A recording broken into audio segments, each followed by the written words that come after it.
Hello, and welcome to the Citywide Hybrid Round 2 Redistricting Community Meeting. My name is Ginger Spencer, and I'm a Deputy City Manager with the City of Phoenix. Every 10 years, the city conducts a redistricting process to gain public input on equalizing the population in each council district based on the results from the last census.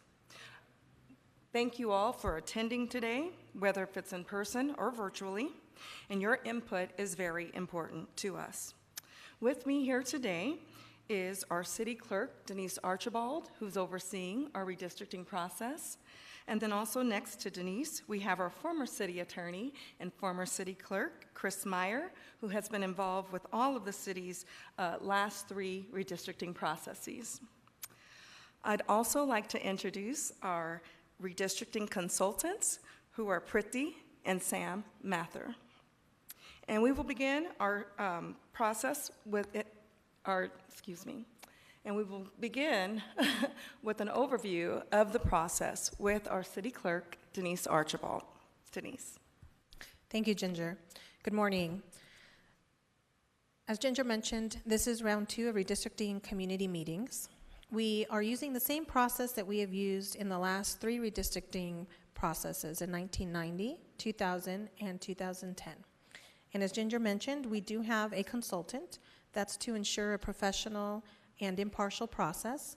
And through a procurement process approved by the City Council, we did hire Arcbridge Consulting with Preeti and Sam Mather from the Washington, D.C. area. We did have our initial round 1 of community meetings for redistricting in June, where we provided information to the community on the census data at the time, the redistricting process, and the process to provide community input, and also on how to create their own redistricting maps. And the ability to create maps and submit maps by the public was open until August 1st.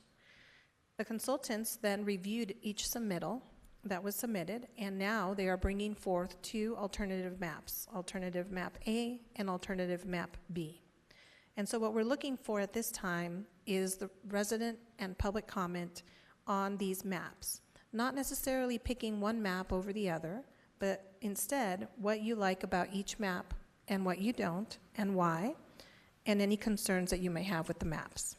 Once this round 2 redistricting community meetings process is finalized, then we will bring forth the final map and or maps to the council. We are scheduled to bring that to the council at the September 26th policy meeting, and then the council will vote on the new boundaries. These new boundaries will then become effective beginning January 1st of 2024, just in time for the November 2024 election.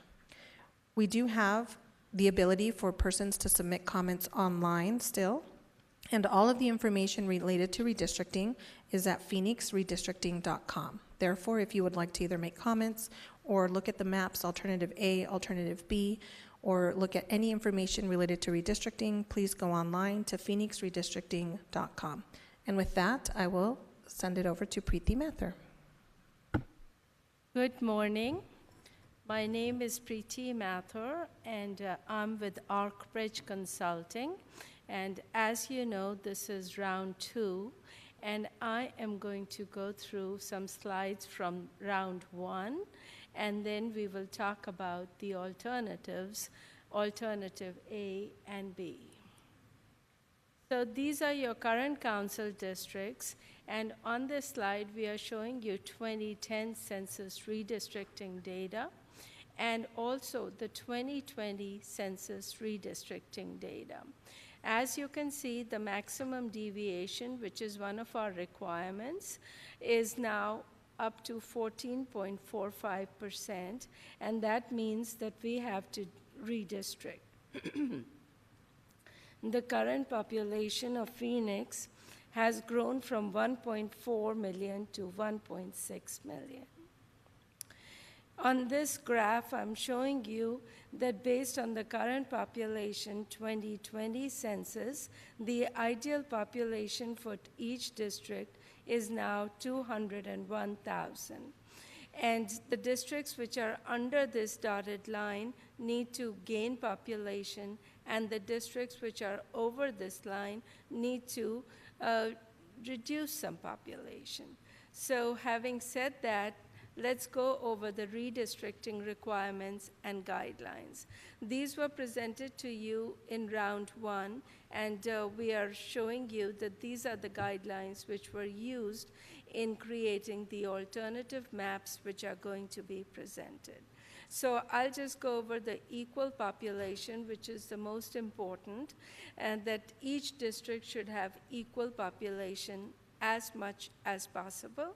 And it also provides us with a maximum deviation threshold of under 5% for all the districts and under 1% for each individual district.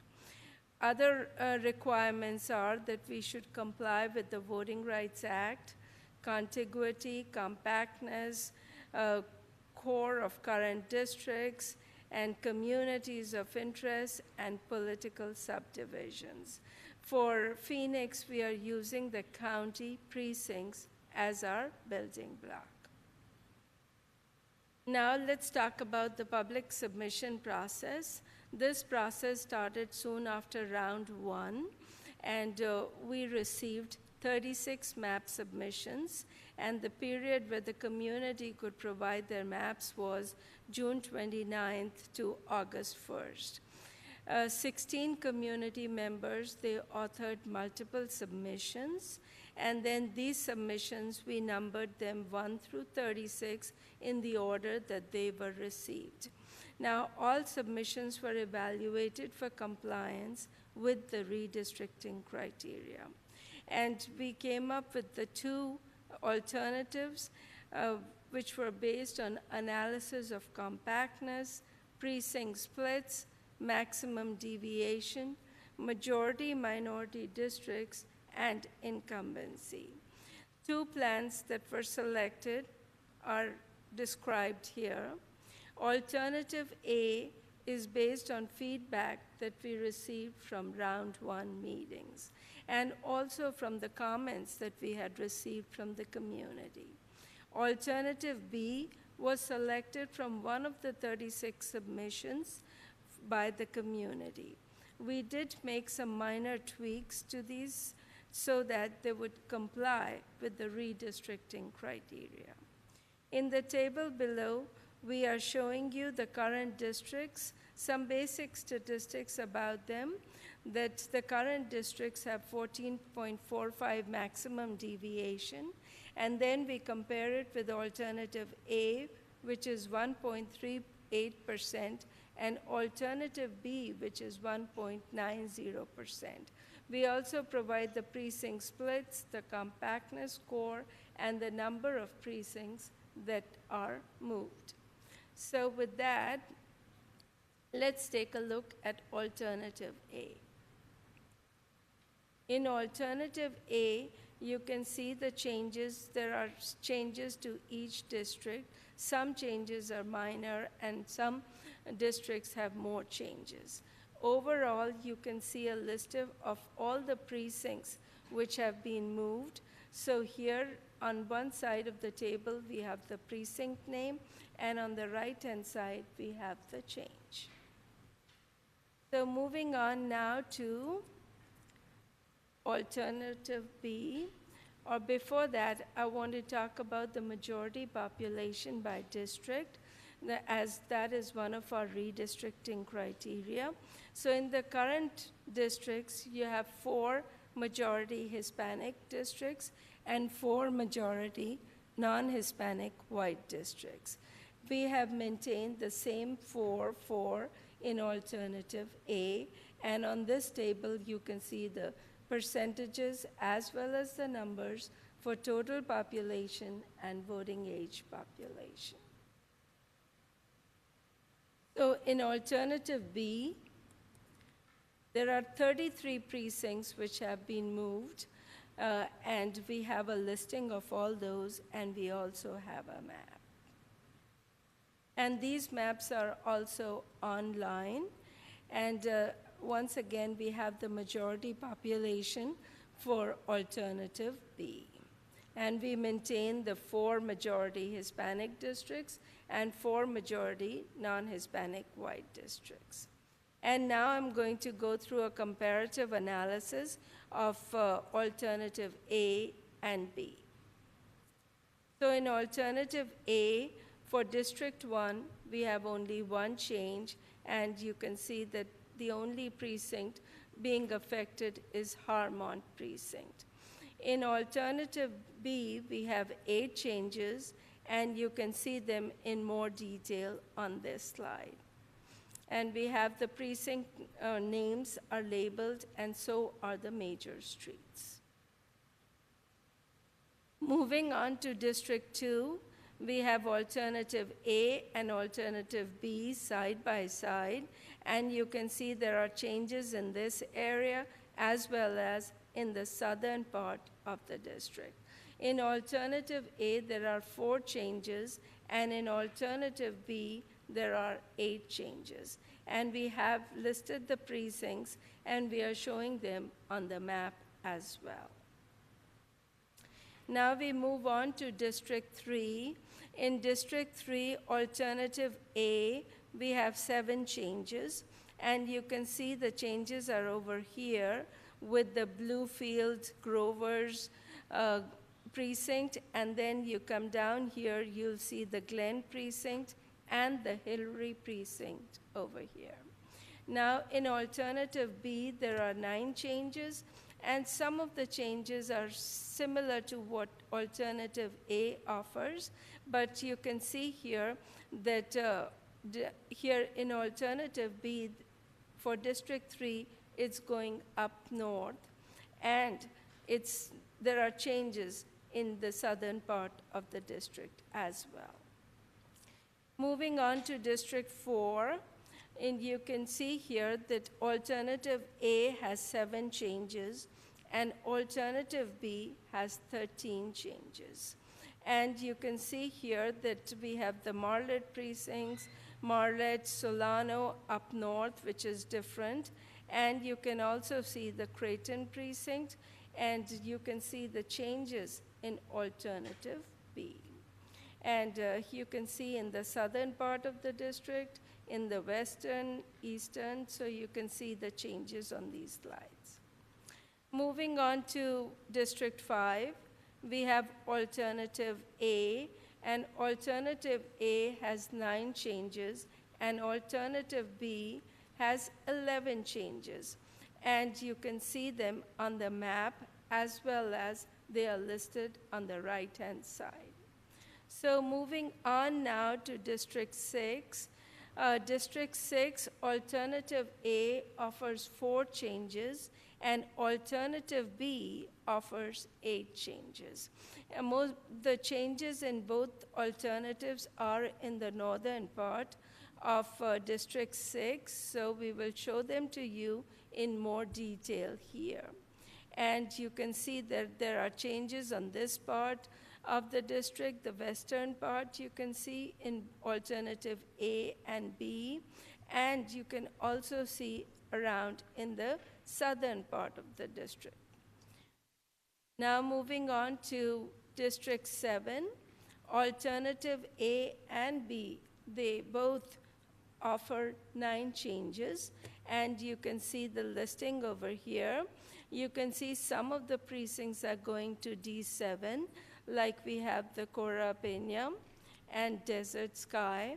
And in alternative B, you can see the changes here, and all the precincts are listed here. Moving on to District 8, alternative A offers 4 changes, while alternative B offers 3 changes. And you can see them right here. We have Creighton, Levine, Mayflower, and Olney. And you can see that in alternative B, Mayflower is the common change, but then we have Ruby and Westward Ho. With these, we have gone through the districts 1 through 8 and done a comparative analysis of the districts in alternative A and B. And now we are open to any questions or comments that you may have. Thank you, Priti, for that presentation. We will now start calling the names of speakers for public comments. And when I call your name, we'll either unmute you if you're online, or if you can come to the microphone when your name is called. I'd also like to note that Ms. Carmen Cota is providing interpretation services today. Our first speaker will be Richard Pitts. Good morning. My name is Richard Pitts, and I'm the CEO of Neighbors Against Grievous Government Actions. And I do thank you for the opportunity to speak this morning. As I was reading over the redistricting plan, I was very interested in the goal of a maximum deviation between the least and most populated districts of less than 5% and less than 1% for individual districts. And I was interested in to know how that formula was applied to preserve the minority voting rights against gerrymandering, which has been a big problem, not only in this state, but throughout the country. Thank you.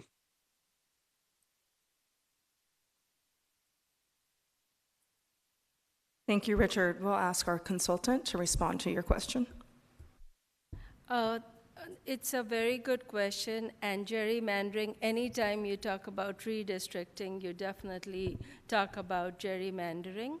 And what we have done for the city of Phoenix, we have made sure that each district complies with the maximum deviation requirements, as well as the majority-minority population.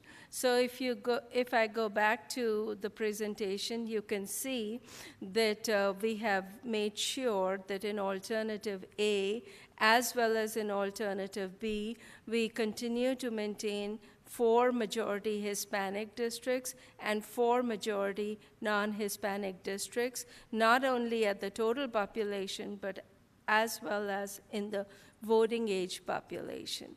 And that was one of the very important criteria that we had, and we believe that both alternative A and B, we took care of that, and we are presenting the data here.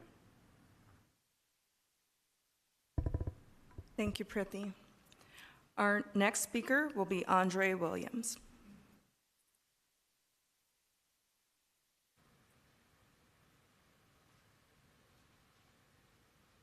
Is the mic on? Okay. Good morning.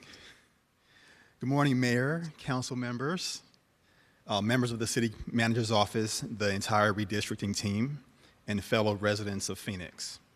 My name is Andre Williams, and this is my 3rd time participating in the redistricting process, the 2nd time in a week.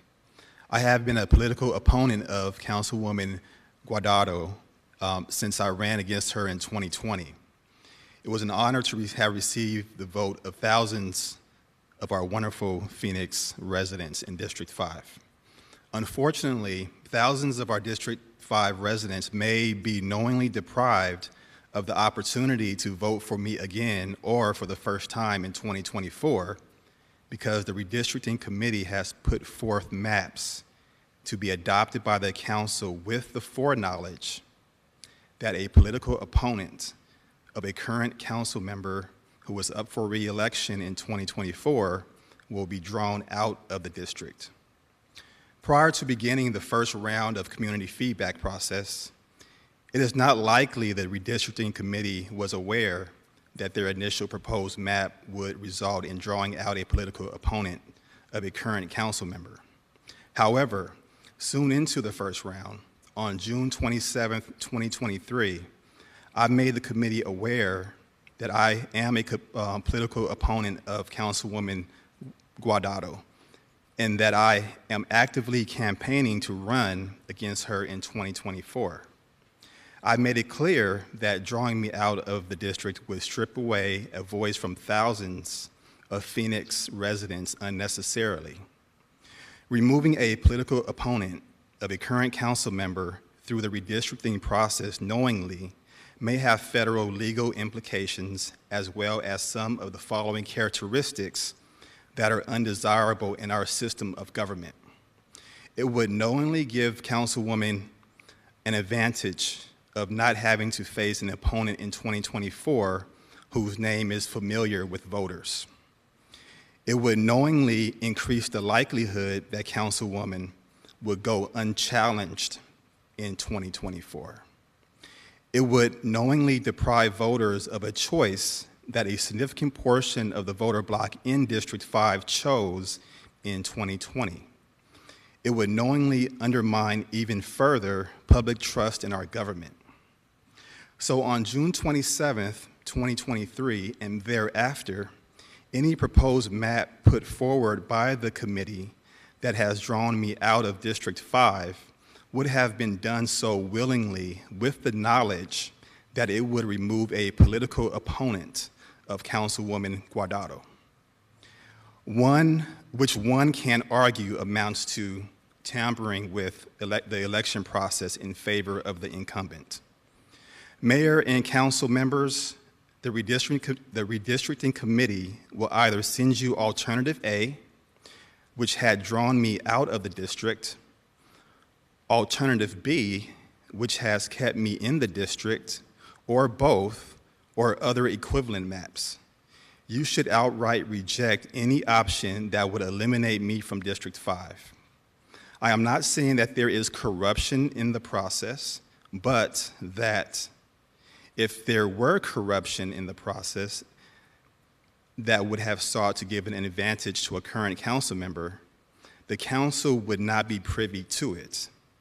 That is why, knowing what you know now, you should pursue the strictest of ethical standards. That is, avoiding even the appearance of wrongdoing. I appreciate you giving me this time to speak. Have a wonderful day, and God bless. Mr. Williams, thank you for your comments.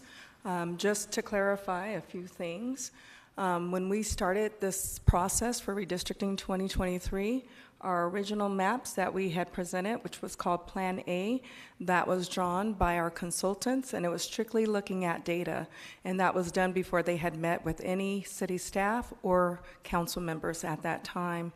The precinct that we're talking about is the Sunny High precinct, and as you had stated, in alternative A, the recommendation is to move Sunny High, which is currently split between two districts, Council District 3 and Council District 5, and to move it into Council District 3. Alternative B also shows the split currently between Council District 3 and Council District 5, and it's actually recommending that it be split into 3 different council districts, Council 3, 5, and 6, but to Mr. Williams' point, it would not impact him. As we've gone through this process, what we have stated is that the rules currently apply to the incumbent members to make sure that we are not drawing them out of their current precinct. And as Mr. Williams stated, he has attended 3 of our meetings. He attended the round 1 meetings, which were in Council District 5 at the time. And last week for round 2, he attended the meeting in Council District 3. And then he is again at our citywide meeting. We are taking your comments into consideration, as well as the comments that we've received from other residents that are in that Sunny High precinct, where there have been a few members of the community who've stated that they would prefer to move from District 5 to District 3. So we take all of this into consideration, and again, we thank you for your input. We are listening, and then the final recommendation will basically be made, making sure that we're not violating any rules or laws, that we are taking all residents' input into consideration, and that we are meeting and falling below the maximum standard deviation for citywide, as well as the, which is 5%, under 5%, and then under 1% for each council district. But again, thank you, sir, for your participation and your comments, and it's duly noted. Our next speaker will be Richard Hawk.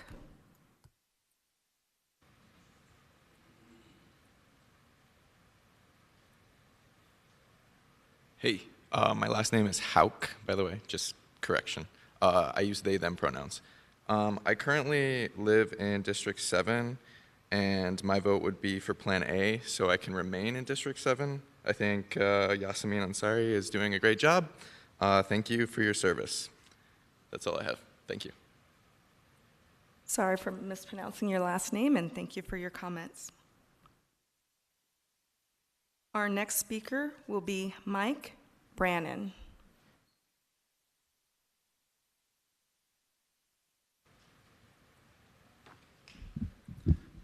Good morning, Mike Brannon, United Phoenix Firefighter Association, and a District 6 resident. We were involved in this process from the very beginning and submitted a map back in July 28th. We feel that map A best represents the map that we submitted. It was very comprehensive, very informative. We got the community input, and we right now support map A. Thank you. Thank you for your comments and your participation.